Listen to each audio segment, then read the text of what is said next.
malam Ahad nanti kita malam ke-27 Rajab, malam Isra Mi'raj. Hari di mana Nabi Isra berjalan di malam hari menuju Palestina, dan Mi'raj ke langit. Namanya Isra Mi'raj. Tanggal 27 Rajab menurut sebagian ulama. Dalam pendapat mazhab Syafi'i yang dikuatkan adalah tanggal 27 Rajab.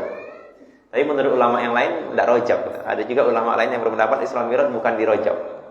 Jadi kalau Bapak sekalian mendengar ada orang bilang Isra Mi'raj bukan Rajab, ya benar juga, karena ada ulama yang berpendapat seperti itu. Tapi pendapat yang dikuatkan di dalam mazhab Syafi'i, yang dipilih oleh pemerintah zaman dulu, entah zaman Soekarno atau zaman siapa saya tidak tahu, akhirnya menetapkan tanggal 27 Rajab sebagai Isra Mi'raj. Nah, itu sesuai memang dengan pendapat yang dipegang mayoritas ulama, khususnya dalam mazhab Syafi'i. Di zaman kita tidak ada Isra Mi'raj lagi, ya, tidak ada lagi. Ada Isra, jalan di malam hari ke Jakarta, ke Palestina bisa naik pesawat. Ya. Tapi tidak akan terjadi peristiwa seperti yang Nabi lakukan. Isra di Palestina mengimami para nabi, Mi'raj ke langit naik bertemu dengan Allah Subhanahu wa taala. Tidak akan ada. Akan tapi ya umat Islam dari Mi'rajnya Nabi ke langit, Allah juga memberikan Mi'raj itu kepada umatnya. Lewat apa? Lewat sholat. Makanya sholat disebut sebagai Mi'rajul Mu'minin. Mi'rajnya orang yang beriman. Nabi naik ke langit dengan jasad dan ruhnya, naik untuk bertemu dengan Allah. Mi'raj artinya naik. Mi'raj bertemu dengan Allah. Maka sama, kita kalau ingin bertemu dengan Allah, Mi'rajnya kita ya sujud itu. Nah, dengan sujudnya kita, maka kita akan naik ruh kita kepada Allah Subhanahu wa ta'ala. Rajab. Selepas Rajab berakhir, kita akan masuk ke dalam bulan Sya'ban. Ya, bulan Sya'ban juga termasuk bulan yang dimuliakan. Ada namanya malam nisfu Sya'ban, 15, malam ke-15 dari bulan Sya'ban. Kita dianjurkan memperbanyak amalan. Syekh Muhammad bin Alawi Al-Maliki, beliau membuat kitab judulnya Madza fi Sya'ban. Kitab tentang adat apa yang terjadi di bulan Sya'ban. Nah, di antaranya beliau menukilkan dari pendapat alim ulama bahwasanya di pertengahan Sya'ban itu amal manusia akan diangkat ke langit tahunan. Jadi ada laporan, kalau dalam perusahaan kan ada namanya laporan keuangan. Ada laporan keuangan bulanan, ada kuartal, ada nanti tahunan. Nah, sama dalam Islam, laporan kepada Allah mengenai amal manusia itu dilaporkan juga. Setiap harinya ada pelaporan, setiap minggunya ada laporan. Di antaranya kalau minggu itu hari Kamis ya, setiap pekannya ada laporan hari Kamis. Maka Nabi mengatakan amal manusia akan diangkat pada hari Kamis. Maka aku senang kalau diangkat dalam keadaan puasa. Maka Nabi puasa Senin Kamis itu kan. Seninnya karena Nabi ulang tahun, bersyukur dengan hari kelahiran Maulid Nabi. Kamisnya karena diangkatnya amal manusia.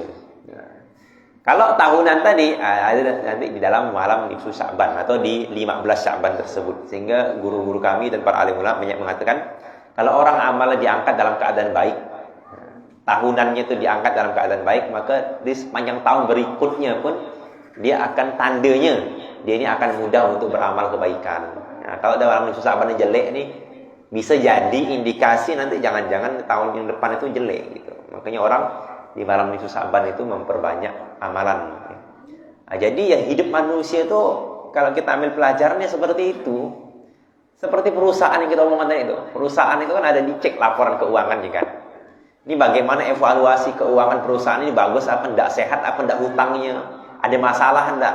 Ada perusahaan yang bagus, labanya selalu berkembang, asetnya selalu naik, produknya selalu laku, tapi ternyata hutangnya tidak sehat. Jumlah hutangnya lebih besar daripada asetnya. Maka walaupun bagus perusahaan itu sehat, labanya bagus, tapi ya rusak. Lambat laun perusahaan itu akan hancur dengan hutangnya tadi. Contohnya Garuda itu kan. Garuda itu kan labanya triliunan, Garuda itu triliunan labanya. Tapi bangkrut ujung-ujungnya. Kenapa? Karena hutangnya tidak sehat. Jadi ada satu titik di dalam perusahaan itu yang rusak, akan menghancurkan semuanya. Nah, begitu pula manusia. Sholatnya mungkin baik, puasanya baik, tapi ada akhlak yang rusak. Itu lama-lama akan hancur dia gara-gara sifat buruk dia. Setan, iblis itu orang yang dulu disebutkan sebagai ahli ibadah di surga. Orang kepercayaan juga, orang seperti para malaikat jin, tapi levelnya itu seperti malaikat. Karena banyaknya ibadahnya iblis itu. Akan tapi ada satu sifat iblis yang dinukil oleh Imam Jalaluddin Asyuti dalam tafsir Jalalain itu. Di antaranya kesombongan itu. Dia beribadah bukan karena perintah Allah, tapi ya karena dia hebat gitu. Dia merasa aku kuat, maka aku ibadah. Gitu. Aku ingin menunjukkan aku nih hebat, maka aku banyak ibadah. Sehingga ketika disuruh sujud pada Nabi Adam, Allah tampakkan sifatnya. Ternyata selama ini dia sujud kayak pakai logika. Dia menjalankan perintah itu pakai logika, bukan pakai perintah Allah. Sehingga manusia memang benar seperti iblis. Apa itu manusia seperti iblis? Berbuat baik kepada Allah itu mudah. So, banyak orang tuh sholat tuh mudah, rajin sholatnya, datang sop awal. Dia zikirnya banyak, tahajudnya banyak, tapi mulut tajam. Mukanya masam ya. Orang yang di sekitar dia tidak damai. Karena salah sikit ngamuk. Kalau sikit marah. Apa sikit ketinju. Mobil nak senggol di jalan, pakai sorban, pakai jubah, tapi kelahi di jalan. Benar, sholat dia, tahajud dia bagus, tapi ada satu yang rusak, ini bahaya gitu. Akhlaknya rusak itu bahaya. Maka Nabi mencontohkan bagaimana jadi manusia yang beramal sempurna. Nabi contohkan. Nabi sholatnya tidak terlalu wah. Artinya Nabi tidak seperti ada orang yang bukan Nabi tapi sholatnya 1000 rakaat kan. Zikirnya 1.000.000 kali itu ada orang itu. Tapi Nabi Muhammad tidak ada kita dengar itu istighfar sampai jutaan kali, 1 kali istighfar. Nabi tidak ada cerita tahajud sampai full dari habis isya sampai subuh, tidak ada. Nabi tidak pernah lakukan seperti itu. Tidak pernah juga Nabi diceritakan full puasa. Kalau Nabi Daud kan hari ini puasa, besok buka. Berarti Nabi lebih hebat, Nabi lebih puasa terus gitu sampai mati. Tidak, Nabi tidak contoh seperti itu. Bagaimana Nabi contohkan? Balance namanya, ada keseimbangan. Nabi ada sholat malam, tapi Nabi tidur juga. Kenapa? Apa yang paling utama? Full sholat, ataukah ada sholatnya, ada tidurnya? Jawabannya seperti Nabi itu, ada sholatnya, ada tidurnya. Kenapa? Ada hak yang ditunaikan. Pertama, hak dirinya yang perlu istirahat, tubuhnya. Karena kalau dia sakit gara-gara sholat dia, itu pun tidak bagus. Kenapa tidak bagus? Ya akhirnya 1 hari itu dia rajin sholat sampai dia sakit. Besok-besoknya datang sholat lagi dah. Karena sakitnya itu. Maka hak tubuh itu perlu diperhatikan juga. Maka Nabi tidur juga memperhatikan hak tubuh. Nabi juga punya istri, memperhatikan hak istrinya. Sehingga Nabi ya di samping sholat, Nabi tahu punya istri yang harus tidur bareng juga. Maka Nabi juga tidur. Tapi Nabi juga menunaikan hak kepada Allah. Jadi Nabi sempurna. Nabi ahli sholat juga, akhlaknya sempurna juga. Maka pembantu orang yang pernah berkhidmat kepada Nabi, Anas bin Malik dan sebagainya, para sahabat yang pernah berkhidmat kepada Nabi, mereka menceritakan sepakat dalam hadis itu, Nabi itu tidak pernah bilang itu, tidak pernah marah sama pembantu itu. Tidak pernah, begitu pula Nabi itu tidak pernah bilang tidak. Itu ada hadisnya, Nabi tidak pernah bilang tidak kepada orang yang minta. Jadi tidak ada ceritanya pengemis datang, maaf ya, tidak ada gitu. Tidak ada. Selalu Nabi mencari. Sampai pernah kejadian tidak memiliki apa-apa Nabi di rumahnya, apa yang Nabi lakukan? Mengumumkan kepada para sahabat, siapa yang bisa menjamu orang ini untuk makan, karena kelaparan. Nah itu sifatnya Nabi, akhlaknya Nabi. Nah, yang kita kehendaki itu adalah kesempurnaan. Maka dalam kehidupan kita tuh ya harus ada namanya keseimbangan. Sehingga itulah yang nanti dilaporkan kepada Allah. Kita ini akan terjadi, orang tuh ya seperti perusahaan, ibaratnya tadi saya sampaikan, seperti perusahaan akan ada evaluasi, akan ada laporan, akan diperiksa bagian-bagiannya. Sehingga tidak cukup satu baik, tapi ada yang buruk tuh kacau. Perusahaan ini labanya meningkat tapi hutangnya jelek, bahaya. Perusahaan ini laba meningkat, hutangnya sehat, tapi ternyata manajemennya jelek, rusak juga. Semuanya harus tertata dengan baik. Maka ada namanya laporan dalam perusahaan. Kita sebagai manusia pun akan ada laporan. Ada malaikat yang mencatat diri kita, yang melaporkan kelebihan dan kekurangan kita kepada Allah. Hanya saja kita ini tidak sadar gitu Pak. Kita ini hanya sibuk dengan kelebihan kita, membanggakan diri kita, dan mencari kesalahan orang lain. Sampai lupa kita ini mengevaluasi daripada kesalahan diri kita. Nah, maka dalam pelajaran yang nanti Isra Mi'raj, kita akan berlalu dalam nisfu Sa'ban, akan diperiksa catatan amal di nisfu Sa'ban tersebut. Begitu pula di bulan Ramadan, yang mana manusia akan diuji oleh Allah untuk beramal kebaikan sebanyak-banyaknya, memanfaatkan momentum daripada Ramadan. Nah, ini memberikan pelajaran kepada kita, jangan sampai kita ini lupa untuk mengevaluasi diri kita. Makanya barang siapa man shoma Ramadhana imanan wa ihtisaban, barang siapa yang puasa karena iman kepada Allah dan ihtisab mencari pahala, maka akan diampuni dosanya yang lalu. Ya, artinya apa ya? Perlu manusia itu tidak cuma iman, tapi ada ihtisab.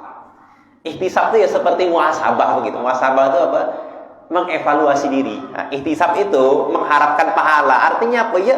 Mengevaluasi pahala. Dia sholat ini ada harapan. Dengan aku sholat ini dapat ridho Allah. Dengan aku sholat ini aku mengharapkan Allah mencintaiku. Allah menempatkanku di surga. Ini namanya ihtisab.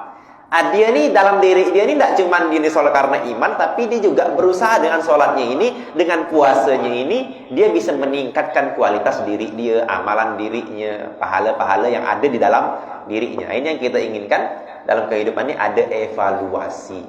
Jangan sampai ada kekurangan dalam diri kita. Ada kekurangan, kita benahi. Jangan menjadi manusia yang tak pernah salah, suka nyalahkan orang gitu. Tapi merasa dirinya tak pernah salah dan tak mau disalahkan. Diajar anak mau, ngajari ustaz. Kenapa orang dikasih tahu tak mau, kalau salah enggak, merasa benar gitu, malah jadi salah gitu. Jadi ada namanya evaluasi segala hal, sholat, puasa, sedekah, zakat, termasuk keilmuan. Termasuk keilmuan, ilmu agama itu penting juga.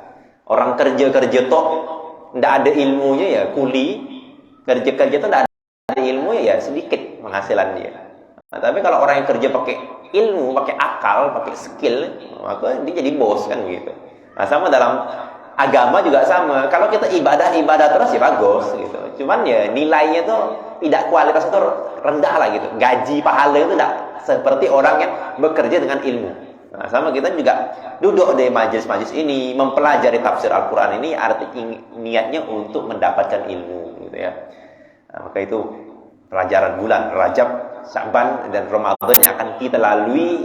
Mudah-mudahan kita menjadi orang yang bisa memanfaatkan itu sebaik mungkin, tidak menyia-nyiakannya. Amin ya Rabbal Alamin. Kita melanjutkan daripada kisah yang sebelumnya, kisah Al-Baqarah ya, tentang sihir kemarin. Itu sebenarnya pendek saja, cuman saya jelaskan panjang memang, karena ini ceritanya memang panjang gitu. Dan banyak versi-versi ulama dalam menanggapi kisah ini. Nah, saya ingin menyampaikan yang versi yang saya pilih, dan kitab ini pilih ya, bukan saya pilih, kitab ini pilih ya, di antara kitab Tuhfatul Tafasir dan banyak kitab yang saya cek ya, mengenai kisah-kisah ini yang ditahqiq. Karena dalam Quran kisah ini sahih, cuman kadang ada penafsiran yang mengambil Israiliyat. Namanya Israiliyat itu kisah-kisah yang diambil dari omongan-omongan Bani Israil, itu cerita rakyat namanya. Maka kita sudah jelaskan bagaimana sihir di zaman Nabi Sulaiman, bagaimana sababun nuzul turunnya ayat Al-Baqarah ayat 102, 103, wattaba'u ma tatul sayatinu ala mulki Sulaiman. Orang-orang kafir mereka mengikuti apa yang dibacakan setan di zaman kerajaan Nabi Sulaiman. Wa ma kafara Sulaiman, dan tidak kafir Nabi Sulaiman, walakinna sayatina kafaru, akan tapi setan-setanlah yang kafir, yu'allimuna an-nasa sihra, yang mereka mengajarkan manusia sihir. Ini yang pertama. Artinya sababun nuzul ayat ini muncul pembicaraan di kalangan Yahudi, para pendeta Yahudi, ketika Nabi mengagungkan, menceritakan bagaimana kemuliaan Nabi Sulaiman. Maka orang Yahudi tidak terima. Orang Yahudi bilang Nabi Sulaiman itu kafir, itu bukan nabi, bukan mukjizat, itu sihir, kata orang Yahudi. Bahkan disebutkan qala ba'du akhbaril yahud, yang berkata sebagian pendetanya Yahudi. Jadi bukan orang biasa, bukan oknum yang ngomong ini. Pendeta Yahudi bahkan yang ngomong bahwasanya Nabi Sulaiman itu bukan nabi, menurut mereka tukang sihir. Awalnya mereka pikir nabi. Ketika Nabi Sulaiman meninggal, setan-setan bikin hoax, mereka percaya, yang akhirnya mereka mengira, oh ternyata Nabi Sulaiman itu bukan mukjizat, itu sihir. Karena setan yang menyamar jadi orang di zaman selepas Nabi Sulaiman itu bisa juga ilmu seperti Nabi Sulaiman gitu, bisa mengendalikan binatang, Bahkan bisa mengendalikan angin juga. Setan-setan tersebut mencuri ilmu dari langit tadi kan. Maka sehingga orang ini berpikir, oh ternyata bukan mukjizat begitu. Nah itu akhirnya diluruskan sama ayat ini, wa ma kafara Sulaiman. Nabi Sulaiman tidak kafir. Yang kafir itu setan itu yang bikin fitnah, bikin hoax, bikin ajaran menyesatkan. Dan setan ini memang takut sama Nabi Sulaiman. Berani itu cuma pas Nabi Sulaiman wafat. Pas hidup tidak berani sama Nabi Sulaiman itu. Mau jin, mau ifrit, mau jin baik, jin jahat, mau setan, iblis tidak ada yang berani sama Nabi Sulaiman. Ketika Nabi Sulaiman wafat, barulah mereka itu berani. Wa ma unzila 'alal malakaini bi Babil Harut wa Marut. Dan apa yang diturunkan kepada dua malaikat di Babilonia. Babilonia ini di mana? Irak, masalahnya pada Irak, Iran gitu. Ini memang terkenal Babilonia ini, terkenal memang kerajaan Babilonia ini, karena zaman dulu itu kerajaan yang paling eksis tuh ya Yunani, Babilonia, Persia, Romawi kan gitu. Cina, dinasti Cina itu yang paling itu. Kalau Hindi juga termasuk India itu, Hind. Nah, kalau di zaman Amerika, Indonesia, Australia itu tidak ada dalam sejarah itu. Zaman dulu ya. Nah, dulu ada dua malaikat namanya Harut dan Marut. Jadi wa ma yu'allimani min ahadin hatta yaqula innama nahnu fitnatun fala takfur.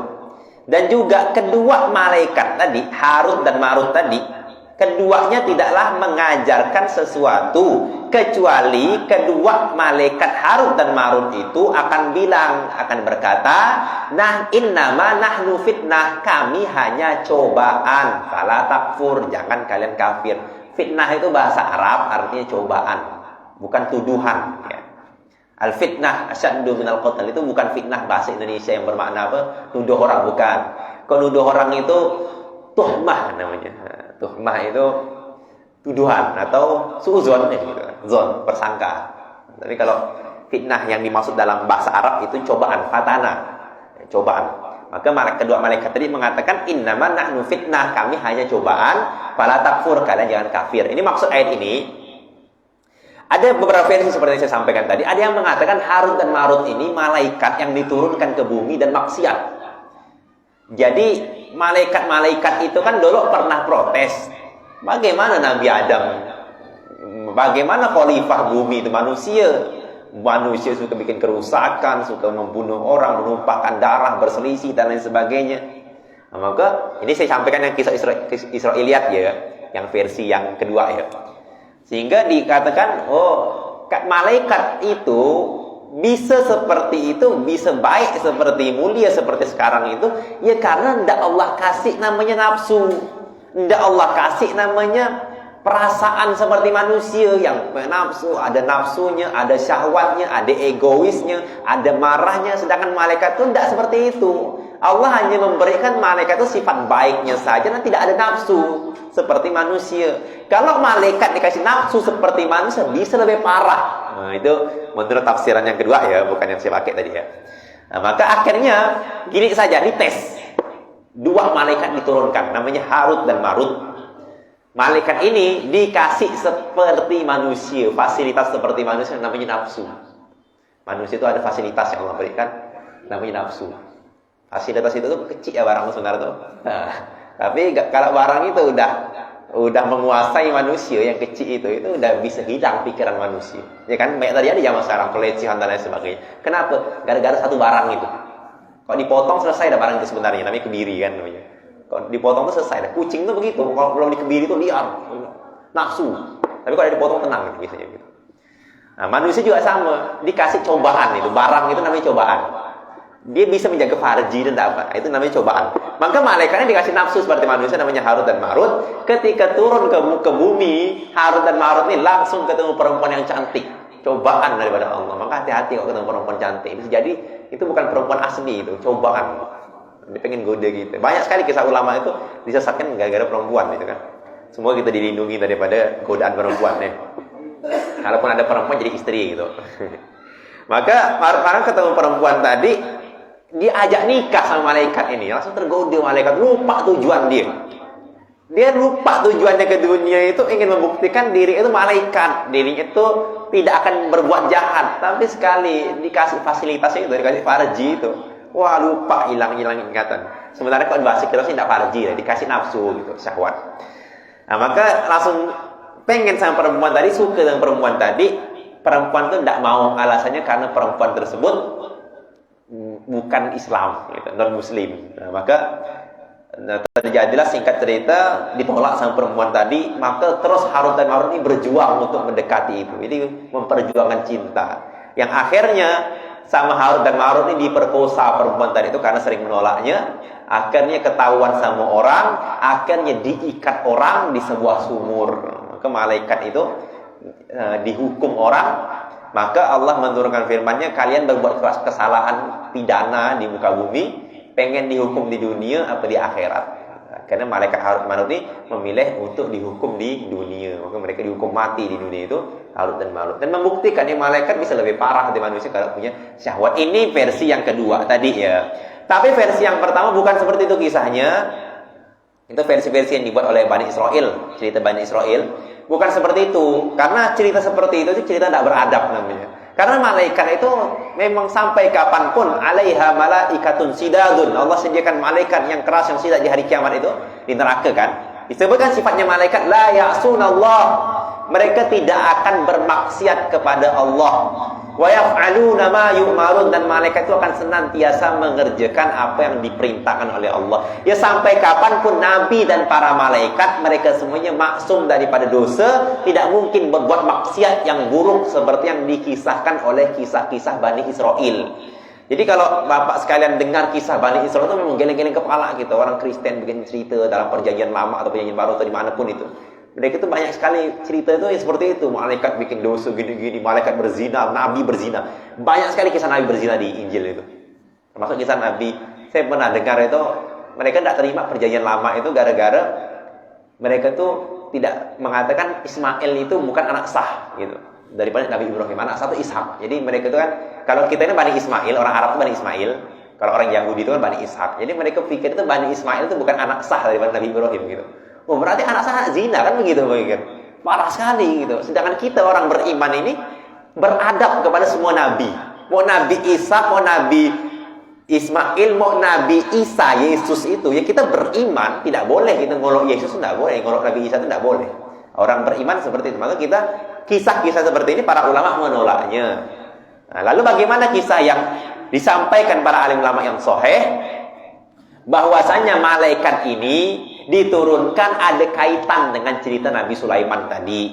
Maka ketika setan-setan itu mengajarkan sihir ilmu hitam kepada orang-orang, sehingga orang-orang mengira ilmu sihir mukjizat itu hanya dari setan, maka Allah turunkanlah Harut dan Marut itu untuk mengajarkan juga sihir itu tidak seperti yang kalian pikirkan.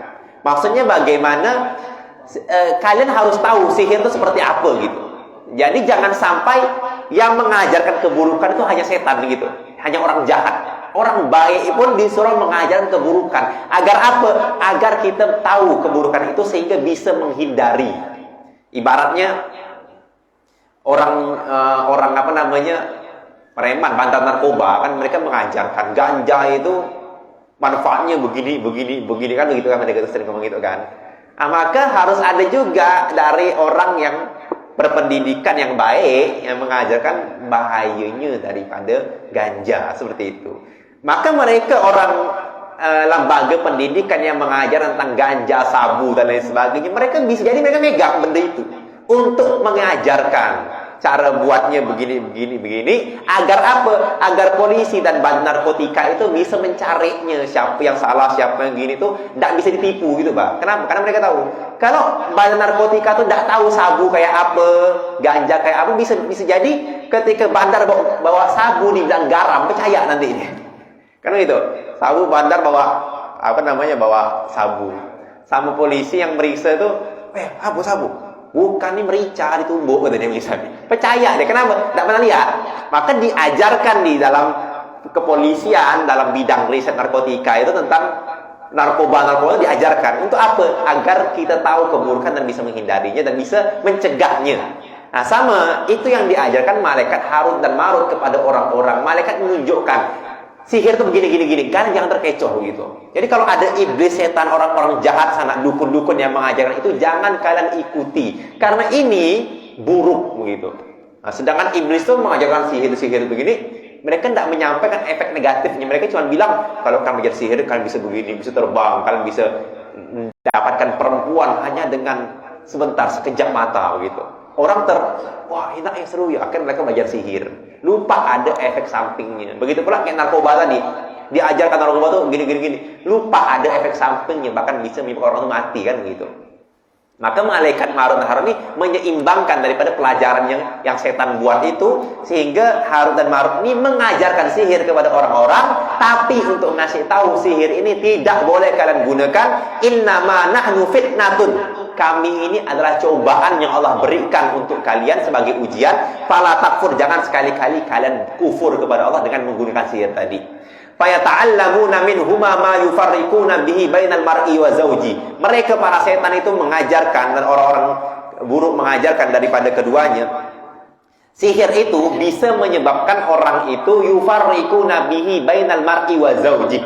Bisa menyebabkan terpisah, menceraikan antara laki dan perempuan, suami dan istri.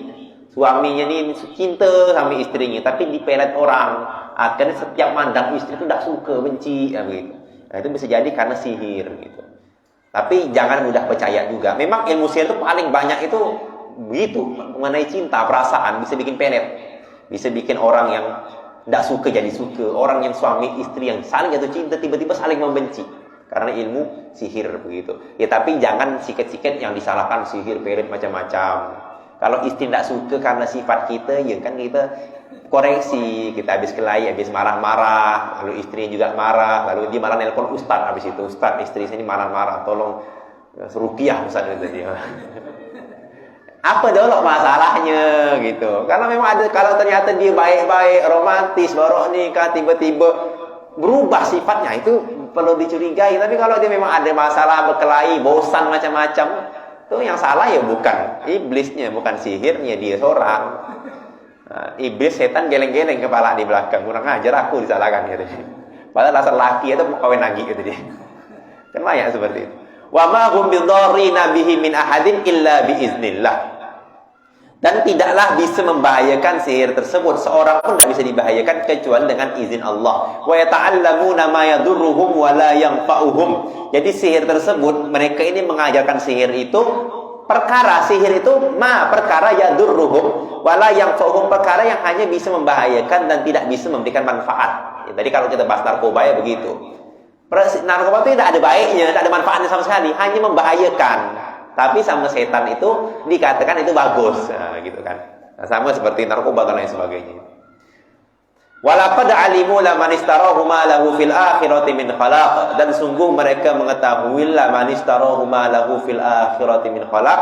Sungguh mereka itu orang yang menukar perkara yang menyebabkan mereka tidak ada bagian nanti di akhirat. Wala bi sama syarau bihi anfusahum law kanu ya'lamun. Dan sungguh buruklah apa yang mereka jual terhadap diri mereka seandainya mereka itu mengetahui. Jadi maksudnya menjual di situ, menjual itu artinya menukar. Orang yang menukar waktunya, yang harusnya waktu sholat, dia malah tak mau sholat, sibuk sama dunianya, sibuk sama permainan dia, sibuk sama tongkrongan dia saja. Maka berarti dia menukar waktu yang harusnya untuk ibadah, dia tukar dengan waktu bersenang-senang, sifatnya sementara, main kartu, nongkrong dan lain sebagainya. Itu maksudnya nukar gitu.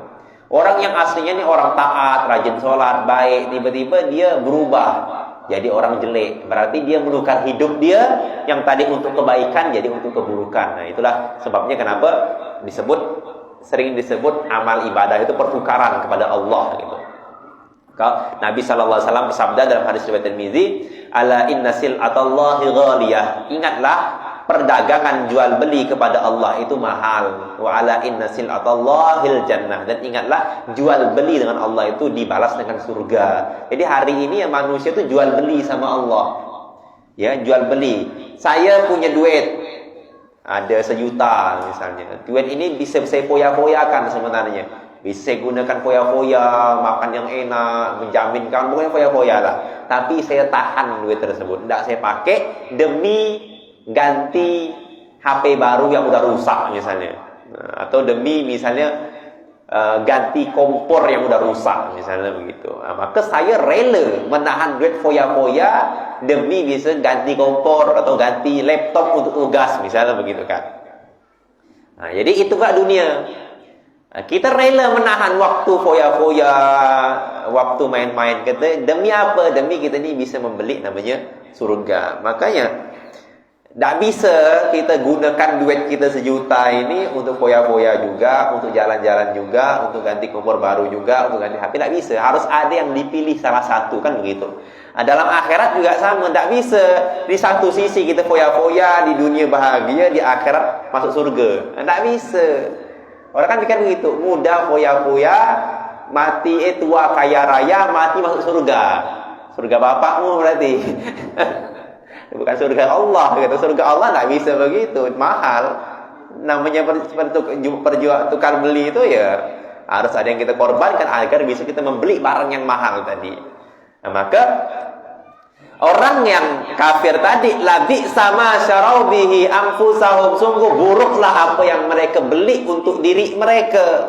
Laukanu ya'lamun, kalau mereka tu tahu. Sayangnya mereka tu tidak tahu apa yang mereka tukar, waktu-waktu yang mereka habiskan. Allahu Akbar. Semoga waktu kita ini semua bermanfaat ya. Walau annahum amanu wattaqau lamathubatum min indillahi khair. Maka selepas Allah menceritakan bagaimana sifat buruknya atau jeleknya perbuatan orang kafir tadi, Allah menceritakan orang beriman. Dan sesungguhnya sesungguhnya mereka amanu, mereka beriman, wattaqau, seandainya mereka amanu beriman, wattaqau dan mereka bertakwa, lamathubatum min indillahi khair, sungguh pahala min indillah di sisi Allah, maksudnya yang Allah siapkan, khairun itu lebih baik, laukanu ya'lamun, seandainya mereka mengetahui. Dua ayat tadi 102 dan 103 akhirnya disifati dengan laukanu ya'lamun, kalau mereka ya'lam, punya ilmu, kalau mereka tahu. Jadi syaratnya kita bisa beriman dan bertakwa, bisa membedakan mana yang baik dan mana yang buruk, mana yang berkualitas dan mana yang tidak. Syaratnya laukanu ya'lamun, harus tahu. Seandainya mereka tahu, maksudnya harus tahu, punya ilmunya. Kalau kita tidak punya ilmu, kita tidak bisa bedakan mana yang permata, mana yang tidak, mana yang bagus kita gunakan, mana yang tidak, mana ucapan yang perlu kita keluarkan, mana yang tidak. Itu semua namanya ilmu. Saya berapa?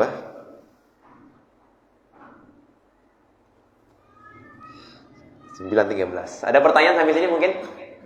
Ya boleh.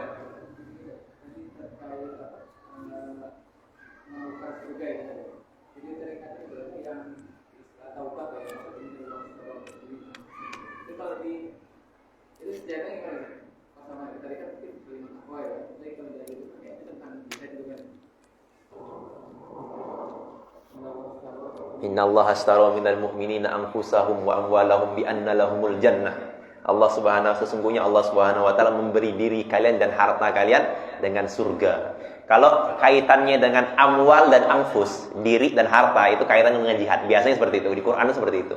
Ya ayyuhalladzina amanu hal adullukum ala tijarah. Wahai orang beriman, maukah aku tunjukkan kepada kalian perdagangan yang menyelamatkan, tungjikum min azabin alim, menyelamatkan kalian daripada azab yang pedih. Tu'minuna billahi wa rasuli, engkau beriman kepada Allah, beriman kepada Rasul, wa tujahiduna, dan berjihad bi amwalihim wa anfusihim. Jadi berjihad dengan harta dan diri. Jadi kalau memang dengan kaitan harta dan diri, biasanya dengan jihad gitu. Jadi Allah memotivasi orang beriman yang berjihad itu apa? Orang beriman itu yang berjihad tadi waktunya akan habis karena mereka perlu jihad. Zaman Nabi itu berangkat jihad itu bukan 1 hari, 2 hari, sampai sebulan, bisa 2 minggu, seminggu. Jadi sebulan peperangan itu bisa jadi. Di Badar itu hampir sebulan mereka itu, beberapa minggu lah, tapi hampir sebulan itu. Mereka balik-balik lebaran itu, pas Badar itu. Lama.